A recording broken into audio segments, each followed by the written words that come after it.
आता शेकडो हजारो पोरं आरक्षणात चालले आणि नोकऱ्यात चाललेत, शिक्षणात पण चालले. त्यामुळं सरनी काम केलेलं आहे आरक्षणाच्या बद्दलच. आरक्षण किती महत्वाचं आहे, किती लेकरा बाळाचं भविष्य अस्तित्व खुटतं. ज्यांना ज्यांना आरक्षणाचा त्रास झाला त्यांना त्यांना विचारा. तुमचा दुसरा एक प्रश्न आहे, तुमचा चेहरा बघितल्यावर माझ्या ध्यानात आलं तुमचा रस्ता. आता मी काय राजकारणी माणूस आईला सत्ता त्यांच्या हातात मागायला लागत होता. रस्त्याला दिवसाचा होत नाही. आता मी खासदार बाप्पाला, बजरंग बाप्पा सोनाली साहेबाला बोललो की बाबा मी शब्द देऊ का, नाही तर परत खेळ पंगीदा. आणि तुमच्या राजकारणात काही खरं नसतं. तुम्ही कवा हा म्हणता आणि का वाटतं पोटा घेताना मागून तुमचा भरोसा नाही.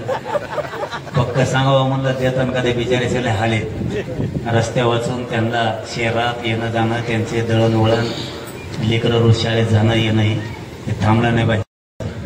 त्यांनी सांगितलं आता 100% करून देतो असं आता म्हणले देवाला.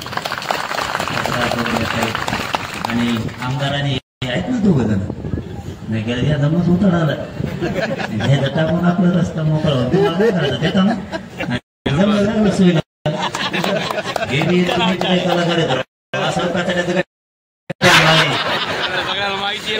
नाही म्हणता येत नाही आणि मला काय करतात नाही, पण जाऊ द्या, समाजाचं चांगलं होत आहे ना. मी बी शब्दाचे नुसता शब्द खर्चायचा आणि त्याच्यामुळे जर कल्याण होत ना, चला तेही देतो म्हणलेत, आता हे देतो म्हणलेत, आमदार हे नाही केलं तर बघू कुठून आणून देईन तुम्हाला. बस का हो ते सुद्धा नको मला जास्त त्रास व्हायला. रामकृष्ण आली सगळ्या पुष्कळ झाला एवढं बोलले तरी. मग अशी जिम खेळायला नाही म्हणते, खेळायचंच कुठंच नाही खेळ. तुमच्या गावात आले पाटील, इतका आनंद वाटला त्यांना आणि इतक्या आनंदात हे वातावरण तयार झालं, त्यांना त्रास